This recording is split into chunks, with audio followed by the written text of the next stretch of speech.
isimlərin can forması haqqında danışacağıq. Plural forms of nouns. Artıq ötən videolarda sayılan, sayılmayan isimlərin sadə düzəltmə, mürəkkəb, abstrakt və konkret nounslar haqqında danışmışıq və bu videoda da isimlərin cəmindən danışacağıq. İsimlərin cəmi necə düzəlir? Yəni bu qayda haqqında ətraflı burada izahını verəcəm sizlərə. Ekran kaydı da olunur. İndi gəlin baxaq. İngilis dilində isimlərin cəmini düzəltmək üçün adətən Azərbaycan dilindən bilirik ki, isimləri ilə cəmləyirik? Larlər şəkilçisi ilə cəmləyirik. İngilis dilində də bu larlər şəkilçisi elə bilin ki, S və yaxud da ki, ES şəkilçisidir. Yəni biz ingilis dilində isimləri cəmləyərkən onların sözlərin sonuna, isimlərin sonuna adətən, həmişə yox, S və yaxud da ES şəkilçisi əlavə edirik. Məsələn, gəlin burada baxaq. A book. Bunu cəmləmək üçün nə olur? Artikl atılır buradan. Çünki E1 deməkdir. Books olur, kitablar. A day, gün. Days, günlər. Biz dedik ki, yuxarıda isimlərin sonuna S əlavə edirik. Amma bəzi istisna hallar vardır ki, biz heç də bütün sözlərin sonuna S əlavə etmirik. Elə sözlər vardır ki, biz onları cəmləyərkən ES şəkilçisindən istifadə edirik. Gəlin indi o istisna hallara baxaq. İsimlərin cəmi düzəldikdə bəzi istisna yazılış qaydaları var. Əgər isim aşağıdakı hərflərlə bitirsə, hərf və yaxud da hərf birləşmələri ilə bitirsə, məsələn, S, SS, CH, SH, CH, TCH, X, O, Z, onda sadəcə S deyil, ES şəkilçisi əlavə olunur. Baxın, diqqət edin, biz bunu deyərkən buna S deyirik. Nə dedik buna? S dedik. Buna isə nə dedik? ES dedik. Baxın, bunu çalışın qarışdırmayın. Buna S dedik, buna isə ES dedik. Bu qayda nə üçündür? Bu qayda tələffüzü asanlaşdırmaq üçündür. Məsələn, tutam ki, baxın, mən buna cəmləmək istəyirəm. Bas desəm, yəni bu tələffüzü pozur. Onsuz da bu sözün sonunda S var da, ona görə mən buna ES əlavə edirəm. Yəni bu sözlər bu cür cəmlənirlər. Məsələn, baxın burada. Bas sözünə sadəcə S əlavə etsək, bas. Oxunuş çətin olar.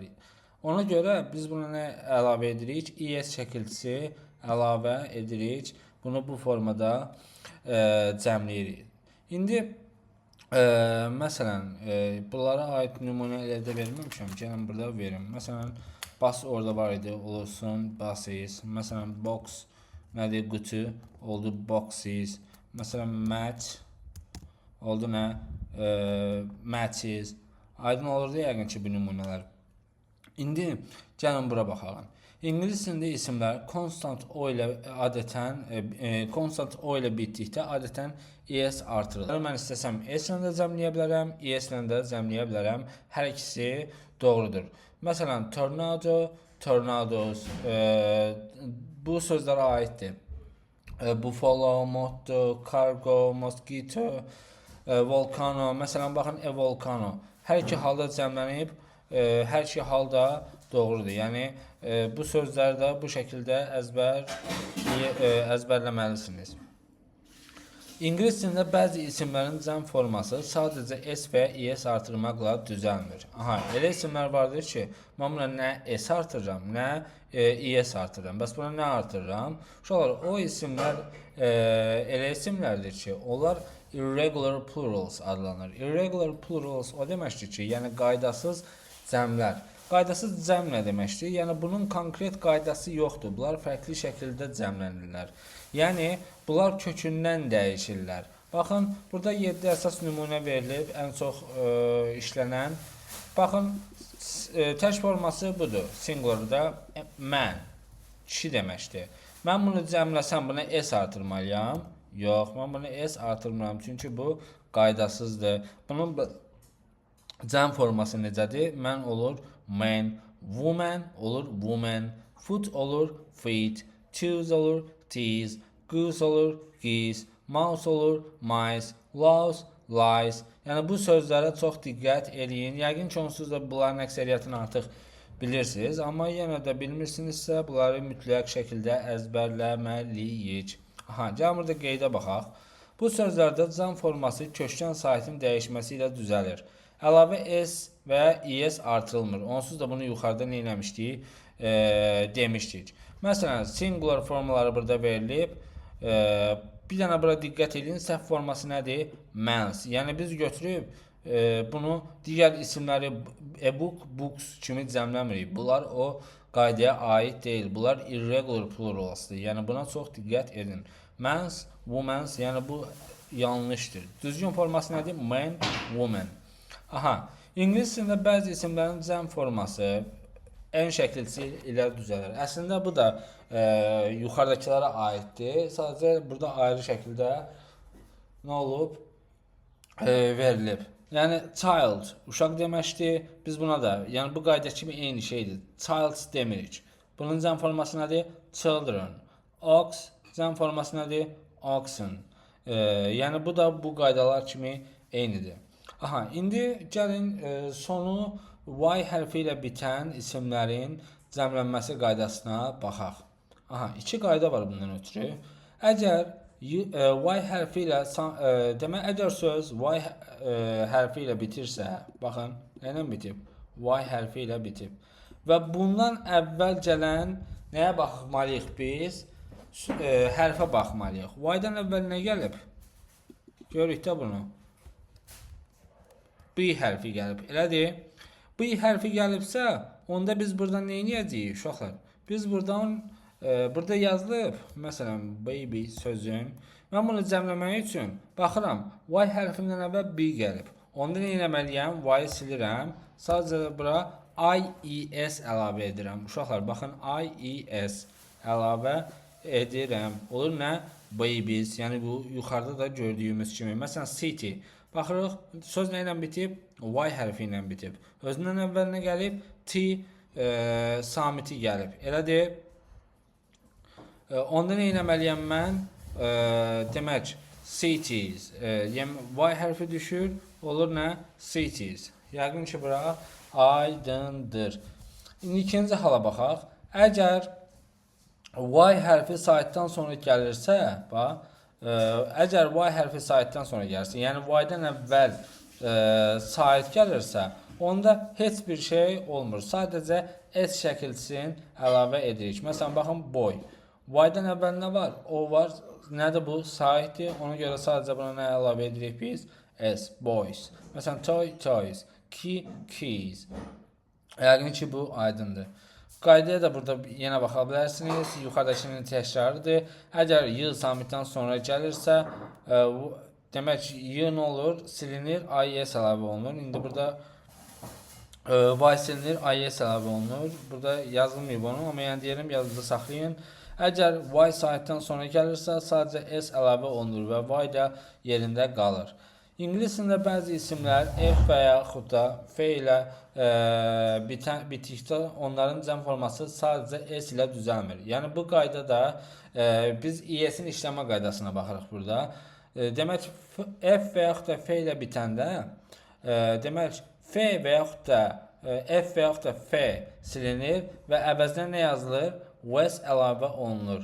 Bu qayda əsasən, baxın, bu qayda əsasən 12 sözə aiddir. Yəni bu qayda bütün f ilə bitən sözlərə aid deyil. Əsasən 12 dənə sözə aiddir. Bu sözlər hansılardır? Bu aşağıda görəcəyimiz sözlərdir. Bunları da mütləq şəkildə əzbər bilmək nədir? Lazımdır. Aha, məsələn, leaf. F ilə bitib, bunun cəm forması nə olacaq? Leaf, wolf, wolves, knife, knives, life, lives, wife, wives. Yəni bu sözləri mütləq şəkildə əzbər bilmək lazımdır ki, bu sözlər f ilə bitdikdə f və yaxud da f silinir, əvəzinə nə yazılır? S şəkilçisi yazılır. Bu qayda yalnız müəyyən sözlərə aiddir. Baxın, yuxarıda da deyildiyi kimi, yəni 12 sözə, bu qayda yalnız müəyyən sözlərə aiddir. İngilis dilində bəzi sözlər f və ya f ilə bitsə də, onların cəm forması sadəcə s artırmaqla düzəlir. Bəzi sözlər f və F ilə bitsə də onların cəm forması necə düzəlir? Sadəcə S artırmaqla düzəlir. Yəni bu sözlər istisna qrupuna daxildir və bu S deyil, S qəbul edirlər. Məsələn, roof, roofs, safe, saves, cliff, cliffs, golf, golfs, sieve, sieves. Yəni bu sözlər F ilə bitsə də biz bunlara nə əlavə edirik? S şəkilçisi əlavə etmirik. Sadəcə nə əlavə edirik? S şəkilçisi əlavə edirik. Məsələn, proof, map, reef, sheriff. Yəni bu sözlərdə believe əzbər şəkildə bilməliyik mütləq. İngiliscə bəzi sözlər vardır ki, yenə F və F ilə bitsə də onların cəmi həm S, həm də S qəbul edə bilir. Bunu bayaqlarında da gördük biz. Sonu O ilə bitən sözlərdə də gördük ki, buffalo, moto, cargo, yəni onlarda həm S, həm ES əlavə edirik və bu qayda burada da var. Məsələn, sonu F ilə bitsə də biz bunlara hər ikisini artıra bilirik. S də əlavə edə bilirik, S də əlavə edə bilirik. Məsələn, scarf, scarves, dwarf, dwarfs, dwarf, dwarfs, hoof, hoofs. Daha sonra İngiliscə bəzi isimlər həmişə cəm formada işlənir. Yəni elə isimlər vardır ki, bunlar tək formada olmur. Bunlar həmişə cəmdə olurlar. Baxın, indi bunun xüsusiyyətlərinə baxalım bu isimlərin. Onlar həmişə onların tək forması yoxdur. Yəni həmişə cəmdə olurlar. Daha sonra cəmdədirsə avtomatik olaraq EN şəkil artiklı qəbul etməyəcəklər. Yəqin ki, bura aydın olur. Yenə təkcədirsə xəbər niyə təkcə olsun? Demək, cəmdədirsə xəbər niyə təkcə olsun? Xəbər həmişə necə olacaq? Cəmdə olacaq. Yəni are, were, have, do, live, come və s. feillərdən istifadə edəcəyik. İndi ola bilər ki, burada live falan görüb qarşıya bilərsiniz. Yadınızda saxlayın ki, baxın, əgər feilin sonunda, indi are-da, were-də bunlar asan şəkildə bilinir. Amma live-in sonunda S varsa, məsələn, come-un sonunda S varsa, bu tək feildir. Amma burada bu halda necədir? Cəmdir. Yaxşımı? Daha sonra, onlarla işlənən işarə əvəzliklər də cəmdə olmalıdır. Yəni, biz bilirik ki, indi əvəzlik bölməsində keçəcəyik. These, those, bunlar işarə əvəzliklərdir və həmin isimlər cəmdə olduğuna görə mən onların önündə this, that işlədə bilmərəm. Məsələn, baxın, trousers. Bu həmişə cəmdə olan isimdir. Mən bunun önündə nə an article işlədə bilərəm, daha sonra nə this işlədə bilərəm. Çünki nəyə görə bu cəmlik bildirir bu trousers sözü. Ona görə bu doğru deyil. İndi baxın, bura baxın, onların tək forması yoxdur. Yəni, mən buradan S-i silə bilmərəm. Trousers, yəni doğru deyil. Daha sonra an artiklı ilə qəbul etmirlər. Trousers deyə bilmirəm. Bu da yanlışdır. Ondan sonra xəbərləri həmişə cəmdə olur. Məsələn, trousers is deməyim yanlışdır. Nə deməliyəm? Are deməliyəm. Yaxşı? Yəqin ki, bunlar aydın olur.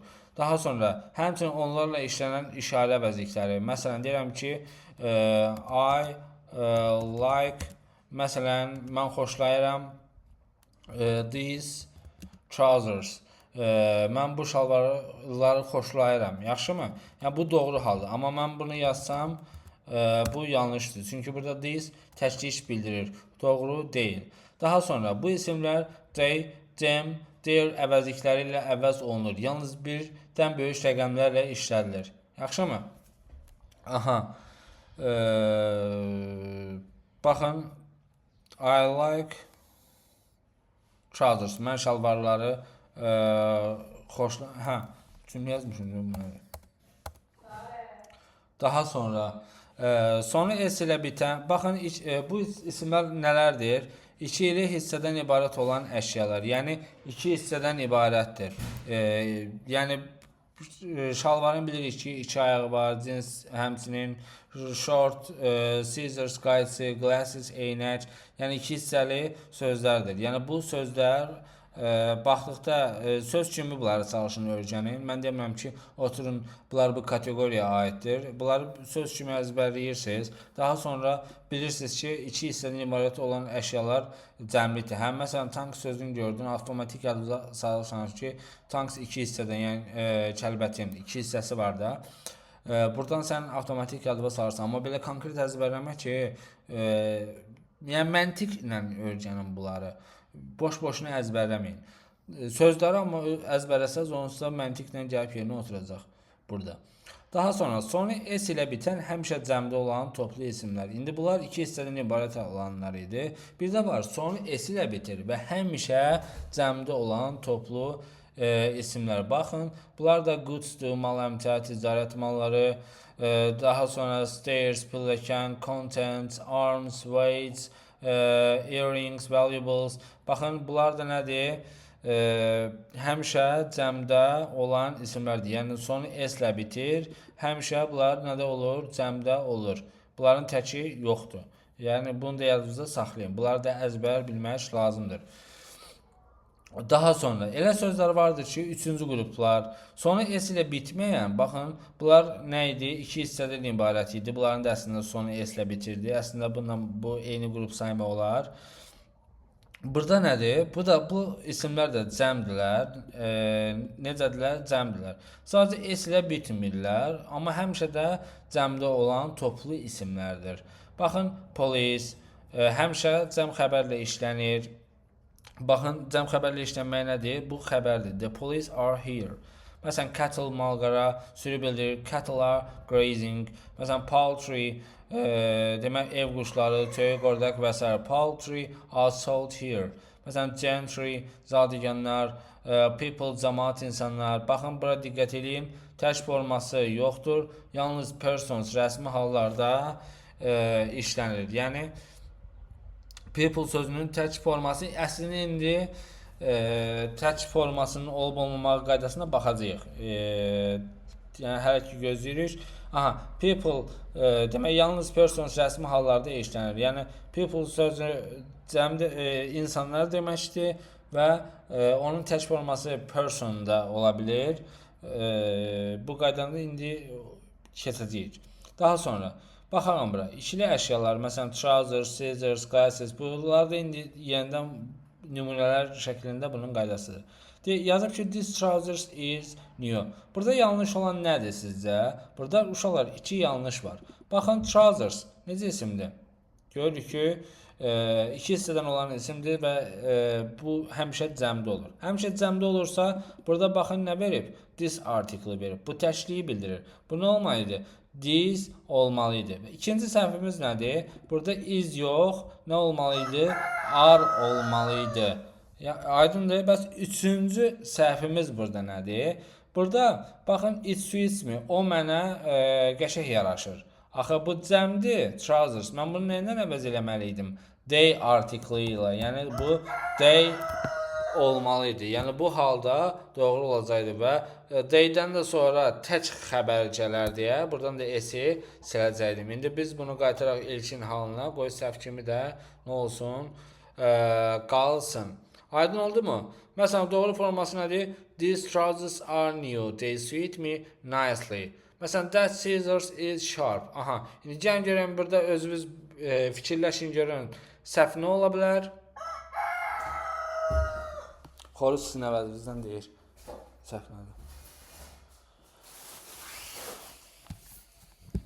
Aha. Baxırıq, scissors həmişə cəmdədir. Həmişə cəmdədirsə that bilirik ki, təkliş bildirir. Burada olardı məsələn those və burada da is verilib. Is olmazdı, olardı are. Those scissors are sharp. Aha. Sonra s ilə bitən toplu isimlər. Məsələn, ikinci kateqoriya olanlar goods, weights, troops.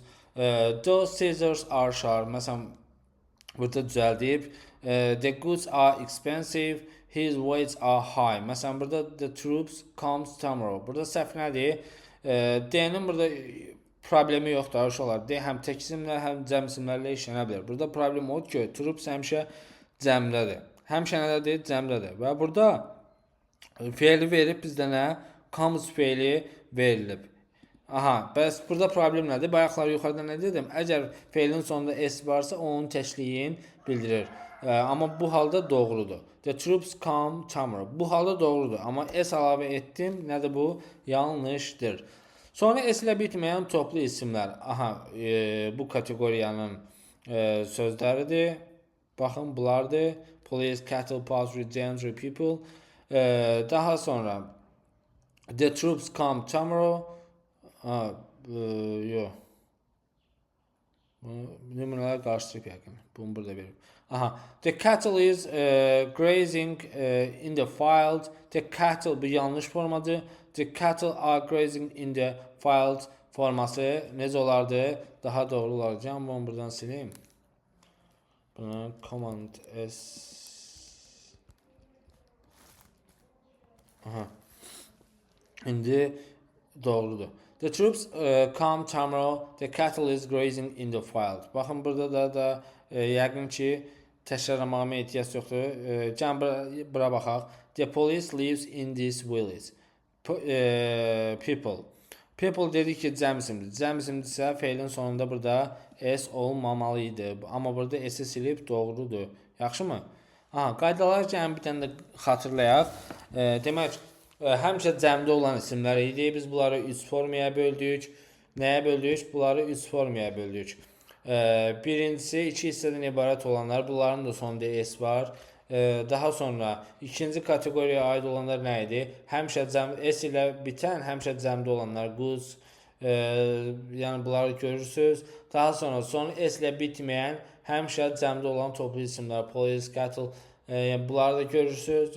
Biz bunları artıq qeyd elədik. Qaydaların xatırlanmasına baxırıq. Həmişə cəm xəbərlə işlənirlər. Yəni are, were, have, do, live, come. İşarə əvəzlikləri these, those. Əvəzliklər they, them, their işlənir. Bu qaydalarını sadəcə xatırlayırıq. Burada yenə cədvəl var. Bu cədvəldən baxıb yəni eyni şeydir. Sadəcə burada yenə diqqət eləyərsiniz, eləyərsiniz. Özünüz baxarsınız. Polis sözünün işlənmə qaydası xüsusi diqqət tələb edir. Yəni bura baxaq, görək nə diqqət tələb edir. Aha. Polis sözü təklikdə işlənəndə özündən sonra isim gəlmirsə, həmişə cəm sayılır. Yəni nə deməkdir? Baxın, polis burada görürük ki, özündən sonra isim gəlməyib. Yəni burada bu təyin funksiyasında çıxış eləmir. Sadəcə özü cümlənin nə idi? Mübtədasıdır. Police are looking for the thief. Polis oğrunu axtarır. Burada bax, sözü təklikdə işlənəndə, yəni bu tək formada demək deyil ha. Yəni özündən sonra isim gəlmirsə, yəni tək cəm məsələsi deyil bu. Yaxşımı? Yəni polis həmişə cəmdədir. Onu yadınızda saxlayın. Yəni tək işlənəndə yalnız işlənir, yazın bunu.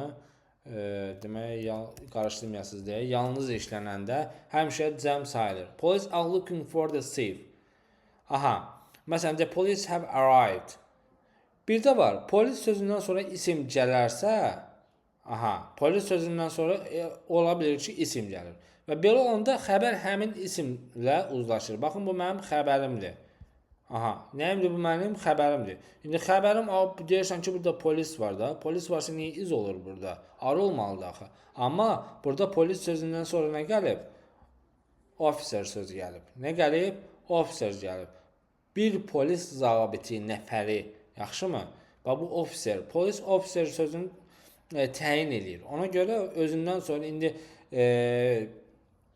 qayda var ki, iki isim yanaşı işlənəndə birinci isim ikinci ismi təyin edir və xəbər ikinci isimlə uzlaşır. Bu o qaydadır. Yaxşımı? Məsələn, two police cars. Burada baxın, two aiddir nəyə? Cars'a. İki polis aid elə, iki polis maşını. İki polislər maşını yox, iki polis maşını. Were parked outside. Baxın, bu iki ismin yanaşı işlənmə qaydasında da bu qayda eynidir. Yəni bura diqqət eləyin. Baxın, bu to nəyə aiddir? To polisə aid deyil. İki isim yanaşı işlənəndə article-da. Baxın, deyəsiniz ki, biz yuxarıda dedik nədir? Bu yuxarıdakı sözlərin önündə, həmişə cəmdə olan sözlərin önündə article işlənmir. Amma bura baxın, məsələn, nəyə aiddir? Burada officer'a aiddir. Amma en işlənməsi polis sözünün ilk saytına görə yazılır. Amma artikeldə, xəbərdə officer sözünə görə yazıldı bura. Yəqin ki, bu aydın oldu. Yəni bu yəni bir deməkdir. Bu officer sözünə aid oldu. Polis burada təyin edici idi. Yaxşı, mən götürüb burada polis yaza bilmərəm. Doğru deyil. Çünki özündən sonra isim yoxdur. Amma burada mütləq yazmalıyam. Baxın, yazmasam yanlışdır. Nəyə görə? Officer çünki təkcədir. Yaxşımı? Aydın olur da yəqin ki bu. Başa düşürük. Yəni burada mütləq yazmalıyam. Məsələn, two police cars were parked outside. Bu cəmdə olanda mən burada to-nu yazmaya da bilərəm. Amma yazsam burada nədir? Yanlışdır. Çünki cars cəmdədir. Yaxşı, baxın. Carsın cəmdə deyə burada ni silirəm. Yəni burada polisi iki isimlə işləyəndə polis sözünə baxmıram. Yəni birinci sözə baxmıram, ikinci sözə baxıram. Bu digər iki isim yanaşı işlənəndə də qaydasına aiddir. People sözünün işlənməsi iki fərqli məna daşıyır və buna görə xəbərlə uzlaşması da dəyişir. Uşaqlar, people sözünün iki mənası var. Birinci məna, adamlar, cəmaat. Adamlar cəmaat mənasında işlənəndə həmişə cəmdədir. Məsələn, many young people are out of work. Çoxlu gənc işçi işsizdir. Aha, burada nədir? İnsanlardan söhbət gedir. People have different opinions. Məsələn, insanların müxtəlif nəyi var? Fikirləri var. Burada insanlardan söhbət gedir. Ona görə də bu nədir? Həmişə cəmdədir. Amma people ola bilər ki, xalq, millət mənasında da işlənsin. The Azərbaycani people. Baxın, Azərbaycan xalqı. Aha, uşaqlar, belə olduqda bunun cəmlənməsi də fərqli şəkildə olur. Baxın, bu halda mən bunu cəmləyə bilmirəm. Adamlar mənasında mən buna s əlavə etsəm, doğru deyil, yanlışdır. Amma xalq mənasında mən bunu necə cəmləyirəm? Peoples kimi cəmləyə bilirəm. Peoples nə deməkdir? Xalqlar deməkdir. Mən belə olanda bunu artikella işlədə bilirəm. Məsələn, a people, bir xalq. Yəni, belə olduqda xalq mənasında işlənə bilir sadəcə. Aydındırmı? Belə olanda bunu artikella işlədə bilirəm. Və yaxud da s qoyub cəmli bilirəm. Bu hansı hissəyə aiddir? İkinci hissəyə. Xalq, millət mənasını bildirdikdə. Məsələn, the Azərbaycan people is proud of its history. Azərbaycan xalqı öz tarixi ilə fəxr edir. Different people live in the Caucasus. Məsələn, Qafqazda müxtəlif xalqlar yaşayır. Aha, indi gəlin bu qaydaya baxaq. Man, woman sözləri ilə düzələn mürəkkəb isimlərin cəmlənməsi. Aha, gələk nədir bu? Əgər man, woman əvvəldə gələrsə, hər iki, baxın, bu mürəkkəb isimlərə aiddir adətən. Baxın, man, woman sözləri ilə düzələn mürəkkəb isimlərin cəmlənməsi. Bu adlara həmişə diqqət edin. Qayda. Əgər man, woman əvvəldə gələrsə, baxın, man, driver. Görürsünüz, bu bunun tək halıdır. Onda hər iki tərəf cəmlənəcək. Həm mən olacaq man, driver da olacaq drivers. İndi bunların biri qaydalı cəmlənib, qaydasız cəmlənib birinci. Bu isə necə qaydalı cəmlənib. Məsələn, a man servant, kişi qulluqçu. Bunu cəmləyəndə necə olacaq? Man servants, woman doctor, woman doctors, a woman teacher, woman teachers. Aha, əgər man, woman sondadırsa, bax, sondadırsa, onda nə olacaq? Yalnız man, woman sözləri cəmlənəcək. Statesman, postman, policeman, sportswoman. Aydın oldu.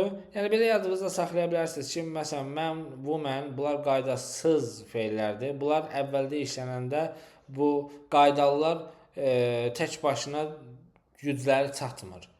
Amma burada sonda işlənir, bu tək başına gücləri çatır qaydasız feillərin. Yəni birinci sözü cəmləməyə ehtiyac yoxdur.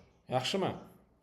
Burada da səhv, düzgün formaları var. Bunlara da cədvəldən mütləq baxın. Aha, əgər mən sözünün mənası ayrıca kişi deməkdirsə, mürəkkəb isim sayılır və xüsusi cəmlənmə qaydası tətbiq olunur. Man, driver, yəni bu da eyni demək olar ki, bu fərqlidir. Gəlin indi bura baxaq. Əgər mən sözünün mənası ayrıca kişi demək deyil, sözünün kökünün bir hissəsidir. Yəni bu mən var ha, uşaqlar.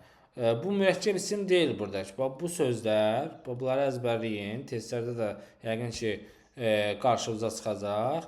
Yəni bunlar mürəkkəb söz deyil, sadə sözlərdir. Norman, Roman, German, human.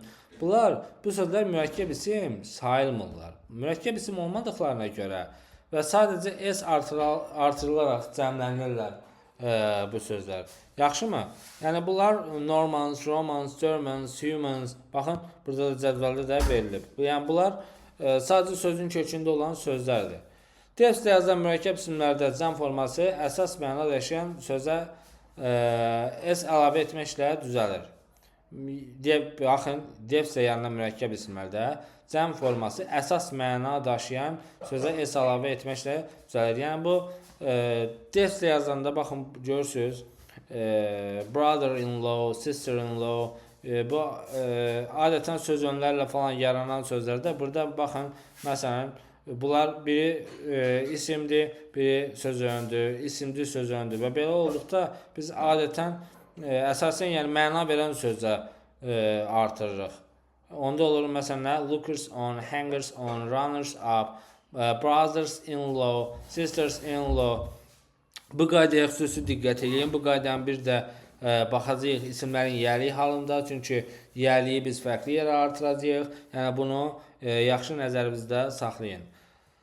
Daha sonra bitişik yazılan mürəkkəb isimlərdə cəm forması sadəcə sözün sonuna s artırmaqla düzəlir. Bitişik yazılıb, sadəcə buna s artırırıq. Bu rahatdır. Daha sonra ingilis dilində bəzi isimlər həmişə təkdə işlənir.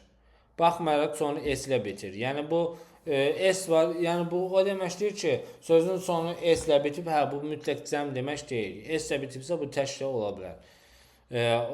Demək, onlar sayılmayan isimlər kimi qəbul edilir və xüsusi qaydalar var. Sonu s ilə bitsə də həmişə təkdə olur. an artiklı qəbul etmirlər. Xəbər həmişə təkdə olur. Yəni is, was, does, comes, leaves. İşarə əvəzlikləri təkdə this, that. Əvəzliklərlə it işlənir, yəni it əvəzliyin qoyuruq. Them, they işlətmirik. Rəqəmlərlə işlənmirlər. Məsələn, to news. News baxın o kateqoriyadandır. To news demirik. Daha indi baxaq. News sözü. These news are good. Baxın yanlış olan nədir? Dedik news təkdədir. Ona görə cəmlik bildirən olmamalıydı, işarə əvəzliyi, daha sonra xəbərdə iz olmalıydı. Bura aiddir idman oyun adları. Hansılardır? Məsələn, baxın, billiards, dominoes, draws, aerobics, gymnastics, athletics. Baxın, bu sözləri də bilməliyik. Bu idman oyun adları s ilə bitsə də nədədirlər? Təkdədirlər. Daha sonra elm və fənn adları. Mathematics, economics, physics, phonetics, optics. Demək, bunlar da həmişə yəni sayılmayan təkdə olan isimlərdir. Bu cədvəldən də yenə baxarsınız özünüz. Daha sonra boğazım ağrıyır. İngilis dilində bəzi isimlər tək və cəm forması eyni olan sözlərdir. Onlar heç vaxt s şəkilçisi bu kökündən dəyişən isimlərlə bunları qarışdırmayın. Yəni onlar məsələn mən oldu man, woman oldu woman. Bu isimlər isə tək və cəm forması eynidir. Yəni təkcə də bu söz eynidir, cəmdə də. Biz bu sözləri heç vaxt s əlavə etmirik. Yaxşımı? Daha sonra xəbər cümlədə kontekstdən asılı olaraq tək və ya cəm ola bilər. Bu sözlərin xəbəri tək və cəm ola bilir. Amma biz bunu tapmaq üçün xüsusi qaydalara riayət etməliyik.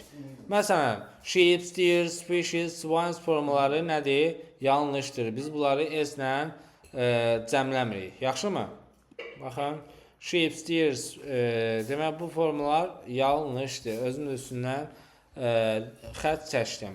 Məsələn, a sheep təkdədir, sheep cəmdədir. Deer, deer. A fish, fish. A swine, swine. Aha. Uşaqlar dedik ki, baxın burada belə bir şey yazılmışdı. Xəbər cümlədə kontekstdən asılı olaraq tək və ya cəm ola bilər. Baxın, bunun önündə e verilib. E verilibsə demək bu nədir? Təklik bildirir. Baxın, burada ev artiklı verilməyib. Demək bu nə bildirir? Cəmlik bildirir. Demək ki, biz nəyə bilməliyik? Biz determinerləri, yəni təyin ediciləri bilməliyik ki, bunların önündə hansı təyin edici olanda təklik, hansı təyin edici olanda cəmlik. Məsələn, deyirəm ki, sheep. Məsələn, cəm belə verim. Edir, thisdir, thatdir. Məsələn, yəni biz bunları görəndə bilməliyik ki, bunlar nədir? Təklik bildirən təyin edicilərdir. Daha sonra thisdir, thosdir və yaxud da rəqəm olsun önlərində. Onda da biz bilməliyik ki, bunlar nədir? Cəmlikdir. Bu kateqoriyaya aid olan sözlər tək və cəm forması eyni olan isimlər sırasına daxildir. Bunlar da əslində elə bu sözlər kimidir. İndi burada əlavə sözlər də var. Bu 4-ün bir yazmışam ki, ən çox işlənən bunlardır. Son zaman, yəni bunlar da artıq işlənirlər. Yəni testlərdə onsuz da işlənir deyə. Testlərdə sadəcə qarşıya çıxma baxımından. Bu kateqoriyaya aid olan sözlər tək və cəm forması eyni olan isimlər sırasına daxildir. Yəni bunlar. Onlar heç vaxt SES şəkilçi qəbul etmir. Kontekstdən asılı olaraq tək və ya cəm kimi işlənirlər. Daha sonra bəzi millət adları da bu kateqoriyaya daxildir. Onların tək və cəm forması eyni olur. Heç vaxt S şəkilçisi qəbul etmirlər. İndi onlarda baxacağıq. Hansı sözlərdir? Məsələn, bu sözlərə S artırılmır. Təklə işlənəndə artikl ilə işlənir. Cəmli işlənəndə D ilə. Xəbər kontekstdən asılı olaraq tək və ya cəm olur. Məsələn, a Chinese bir Çinli. The Chinese Çinlilər. A Japanese bir Yapon. The Japanese Yaponlar. A Portuguese bir Portugal. The Portuguese Portuqaliyalılar. Yaxşı mı? Yəni bunların təki əlavə etdik. Cəmdə isə oldu the Chinese. Yəni biz bunlara nə eləmədik? S artırmadıq. Baxın, bu sözlərə S artırılmır. Yazınızda saxlayın bunları da. A Swiss, the Swiss. Daha sonra isimləşmiş sifətlər. İsimləşmiş sifətlər odur ki, uşaqlar, baxın, yəni sifət ismin xüsusiyyətini daşıyır, yəni isim olur. İsimləşmiş sifətlər sifətin öz funksiyasını itirib, isim kimi işlənməsi nəzərdə tutulur. Məsələn, old nə deməkdir? Qoca, köhnə deməkdir. Biz bunun önünə D artiklı yazırıq. Olur nə? The old.